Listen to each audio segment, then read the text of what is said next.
Pinutol ko na 'to eh. Bumalik na naman. Kulit talaga nila. Ayan yung ano ko. May mga sambong dito ka-from day yung pagkailangan ko ng sambong. And pag gusto kong gumawa ng tea sambong, okay lang dito. Kukuha lang ko ng fresh na sambong, din ilalaga ko. Ayan po. At meron din akong first dito na maganda-ganda. Ito galing to sa Manila. Binigay sa akin ng kapatid ng friend ko. Ayan, medyo naging maganda na. Marami na siyang branch. Sana tuloy-tuloy na. Nilagyan ko na rin siya ng konti lang lupa nito, kaya nilagyan ko ng kukupit sa ibabaw niya para madagdagan kunwari.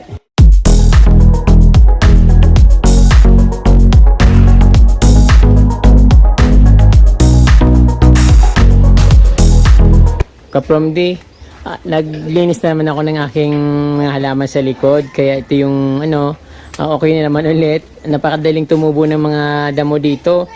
Parang mas madali pa silang gumanda kaysa sa halaman. Although kung naging halaman yung mga damo, okay na sana, kaso syempre mayroon mas maganda sa kanila. Kaya ito, pag pinagtsatsagaan kong linisin yung garden ko palagi. Yung katulad itong nakikita nyo, napakagandang tingnan.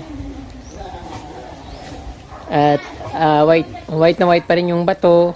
Although kasi maulan dito, minsan nakikita ko nilulumot na dahil rin naman sila sa lupa, kaya palaging may lupa sa ibabaw. Minsan tinatanggal ko yung lupa sa ibabaw kasi kinakain sila ng mga bulate. Yung nangyayari pag tayo ng bulate, yung lupa na galing sa ilalim napupunta sa ibabaw kasi yung parang sinisip-sip nila, din ilalabas din sa itatay din nila. Ayan. So ito ko yung garden ko from dito banda sa gilid na to, hindi ko pa masyadong maayos. So pinag-isipan ko kasi kung anong gagawin ko. But mahalaga, nakagawa na ako ng paraan na maging maaliwalas yung garden ko dito. Yan, katulad nito. So mayroong, sabi ko, lalagyan ko ng mga dito, mga bato. Pero hindi pa ako makakuha kasi parang naging busy ako sa pag-aalaga nito.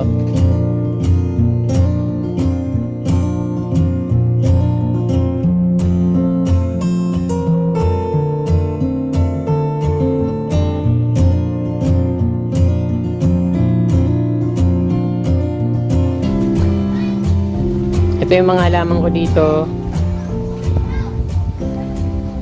Ayun. So ito parang kailangan siguro nito ilagay sa lilim kasi tingnan nyo, nagiging dati nung pumunta ako Manila at iniwan ko to dito, naging na siya, maganda na siya, namumulaklak na nga siya. Tapos ito pagbalik ko, yan, yun ang naging nangyari, parang natuyo yung mga dahon niya, ang daming tuyo na dahon, no. Dapat mailagay ito sa lilim. Then ito yung nilalagay ko to sa loob para parang maganda raw ito sa loob, yung snake plant na dwarf. Ayan. So nasa paso lang siya na parang mahaba. Then ito yung galing to sa sa may doon malapit sa entrance ng gate ko sa sa harap. Tinanggal ko na doon kasi palaging dinadaanan, laging nasasagi ng mga dumadaan, napuputol yung mga dahon niya. Kaya yan, nilagay ko na lang dito para hindi siya masyadong nalalamog. So matagal naman siyang lumaki, pero pag lumaki kasi siya, ang laki-laki eh. Mas maganda yung magandang ganyan lang. Pero siyempre lalaki yan dahil nakatanim. Ayan, dito ka from sa gilid, yung yung pinutol ko yung mga kutsarita. Ayan po. Siyempre, pa rin dito, punong-puno ng halaman. May mga marigold. Yung lush na pulang mayana, nandito pulang-pula at napakalaki niya. Ayan po. Din yung hindi rin papatalo yung gumamila na puti.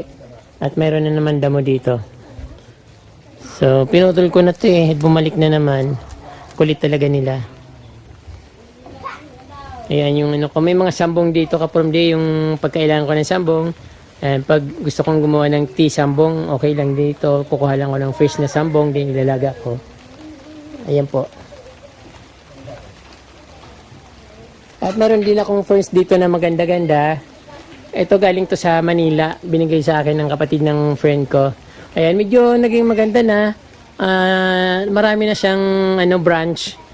Sana tuloy-tuloy na. Nilagyan ko na rin siya ng konti lang lupa nito. Kaya nilagyan ko ng kukupit sa ibabaw niya para madagdagan kunwari. Kunwari talaga. Kasi itong huya plant, yung ibang huya ko na mulaklak na, parang ito yung tinatawag na shooting star. Ang bulaklak niya ay kulay puti. Ayan. Then, ito pa, meron din yung pamangkin ko na sinabit dito. Ayan. Ori ng isang fern din siya. Fern. Ayan po.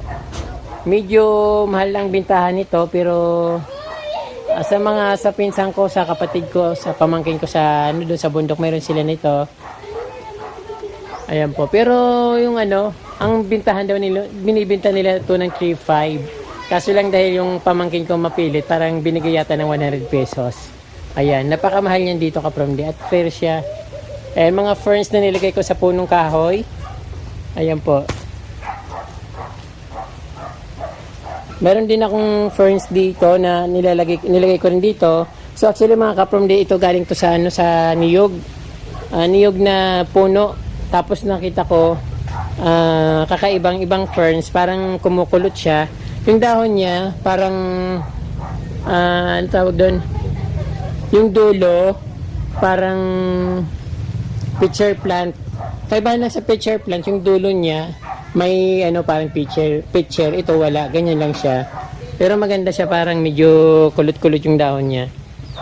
Then, ito, hindi ko pa ito nalinisan yung fern ko dito. Tinatanggal ko rin mga dahon niya dito. Ayan. Yung mga bulok na dahon, tinatanggal ko yan. Hindi ko pa lang nasikaso dahil ito busy pa sa pag-aayos. Ito meron din akong bromeliads dito, yung binili ko dun sa isang nagtitinda dito na 50 pesos.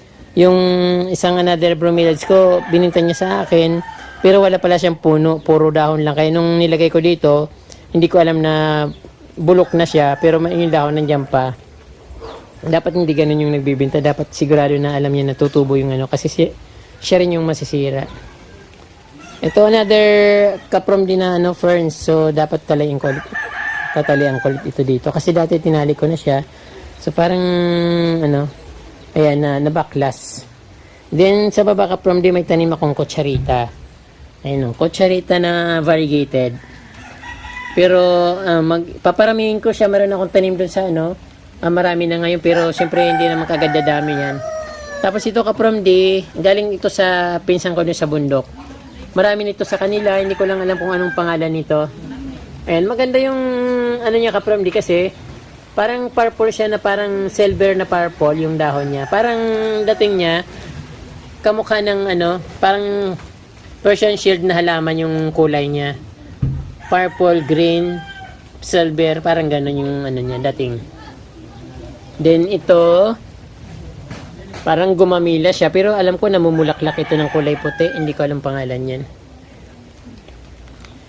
Then yung yung calabash na binigay sa akin ni Mysterious Man, nandito pa, hindi ko pa siya na itanim sa direct soil. So baka bukas itatanim ko sa direct soil kasi inayos yung lupa dito, so wala akong mataniman. So ngayon mayroon akong nakita na pwede niyang pagtaniman, kaya itatanim ko na siya sa direct soil para lumaki at mamunga na siya. So sabi ni Sir, a wonder fruit. Ay, syempre yung mga mayana nandito, yung pa rin mga mayana ko, nandito sa garden. Yung ferns, nalagay ko yan. So actually nilagay ko to sa sa kukupit, yung buo na niyog. Tapos tinaniman ko ng ferns, ayun nangyari. Medyo lumago na, pero gusto ko sanang itatanim ko sana sa paligid ng kahoy. Kaya lang parang naging busy na ako. So hindi ko na napansin. Ayan, mga mayana dito. Yung giant bird nest ko na napulot sa tabing ilog, yung parang inabandon, dinala ko dito. Ito parang sana tumubo ulit. Kasi sayang, ang laki-laki niya. Hindi naman namamatay yung mga dahon na lumang dahon. Diyan pa rin siya. Pero yung nasa gitna, wala na. Parang nabulok. Sana makarecover siya. Siyempre dito, yung meron din akong dito, philodendron na lime. Marami akong philodendron na lime. Kinalat ko dito pero hindi ko na makita kung nasaan na sila. Then ito yung peace lily.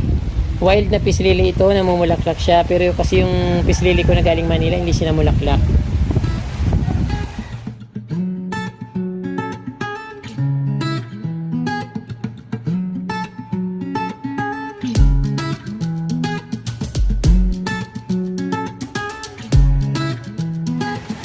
African tiger tree. Ayan, kung nakikita nyo po yung garden ko dito. Ano ba yan? Lakas ng ulan.